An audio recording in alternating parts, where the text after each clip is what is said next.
As I told before, we're going to read once again all the text.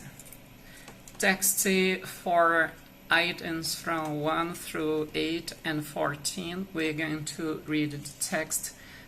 These ones about myths and legends. We have already in the link in above. In the description, you can imprint. You can also print it if you'd like to. The concept of myths and legend, it's not very clear to many people. A myth may refer to a sacred story concerning the origins of the world, a love that world and the creatures in it came to have their present form. The active beings in myths are generally gods and heroes. Myths often are said to take place before recorded history begins. In saying that a myth is a sacred narrative, what is meant is that a myth is believed to be true by people who attach religious or spiritual significance to it. Use of the term by scholars does not imply that the narrative is either true or false. Something that is widely believed but false, this popular use, which is often pejorative,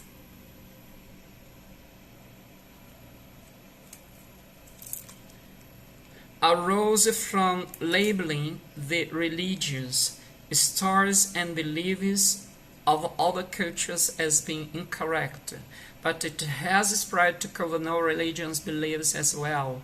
Because of this usage, many people take offense when the religious narrative they believe to be true are called myths. And now we are going to read about legend.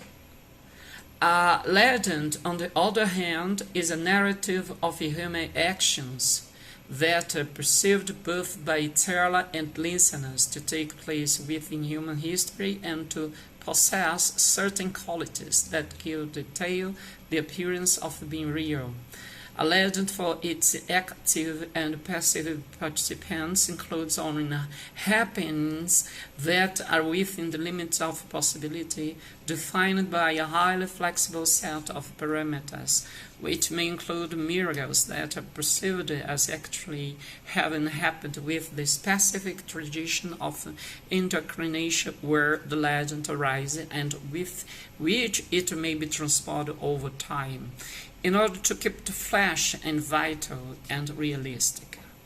So now that's the meaning of myth. On the other hand, this meaning is different from the myth. A legend is a narrative of human actions that are perceived, and there in the myths we have humans, heroes, occasionally humans, and also gods, and in how you have human actions that are perceived both by teller and listeners. Somewhere that really exists. It's not a god. It's not something untouchable.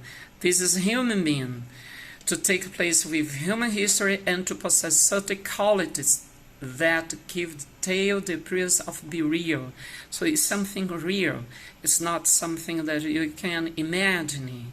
A legend for its active and passive participants includes only happenings that are with the limits of possibilities, defined by a highly flexible set of parameters. So it's different from myth at all.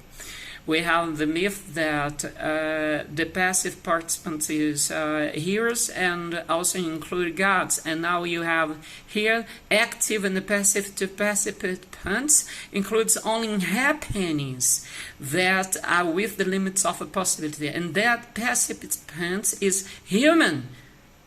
This is a human being. This is not God. This is not something that is only in our imagination, defined by a highly flexible set of parameters, which may include miracles that are perceived as actually having happened, with the specific tradition of indoctrination where the latent arises, and with which it may transport over time in order to keep it fresh and vital and realistic.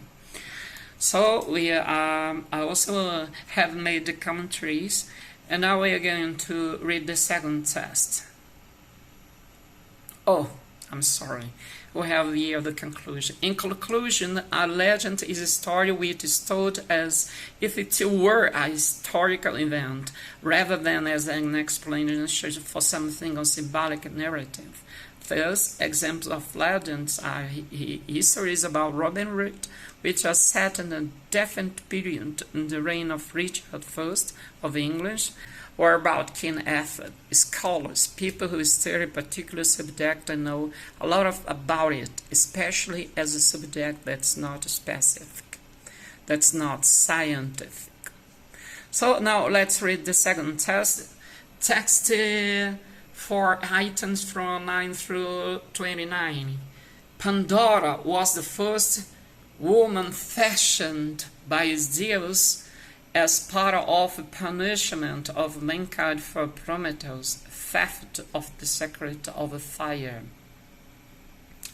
So this myth is about Pandora, that was first woman fashioned by Zeus as a part of the punishment of mankind for Prometheus' theft of the secret of the fire. The Titan Epimetheus was responsible for giving positive treat to eating and every animal. However, when it was time to give man a positive treat, there was nothing left. Prometheus' brother felt that because man was superior to all other animals, then should have a gift no other animal possessed. Angry and decided to punish both Prometheus and its creations, mankind. To punish Prometheus, Zeus put his feet in unbreakable chains and set an eagle over him to eat his liver each day. So it's a terrible punishment, isn't it? To have your liver each day was completed by an eagle that was every day there to beat you. To punish mankind, Zeus ordered all the gods to make Pandora as a poisoned gift for man. Pandora was given several treats from the different gods. Aphrodite gave her beauty, Apollo gave her musical talent and gift for healing. Zeus made her lazy, mischievous, and foolish. It gave her curiosity, Hermes gave her cunning, boldness, and charm. The most significance of these gifts, however, was a box given to Pandora, hidden by Hermes or Zeus. Before he was turned to the rock, Prometheus had warned Epimetheus not to take any gift from the gods. Prometheus did not listen to his brother. However, when Pandora arrived, he fell in love with her. Hermes told him that Pandora was a gift to the Titan from Zeus, and he warned Prometheus that to open the box. Until then, mankind have lived a life in a paradise without worry. Epimetheus told Pandora never to open the box she had received from Zeus. However, Pandora's curiosity got the better of her, and when she opened the box, all the misfortunes of mankind, plague, sorrow, poverty, crimes, pain, greed, etc., quickly came out of it. She immediately closed it in time to keep one thing in it, rope. The world remained extremely unpleasant, hopeless, lacking in warmth of kindliness for an unspecified interval, until Pandora's curiosity made her open the box again, at which point hope left the box. Thus, mankind always has hope in times of evil. Mischievous, somebody who enjoys having fun by causing trouble. Cunning, the use of clever methods to to get what you want, especially a method that involves tricking or cheating people, and boldness, confident and not afraid.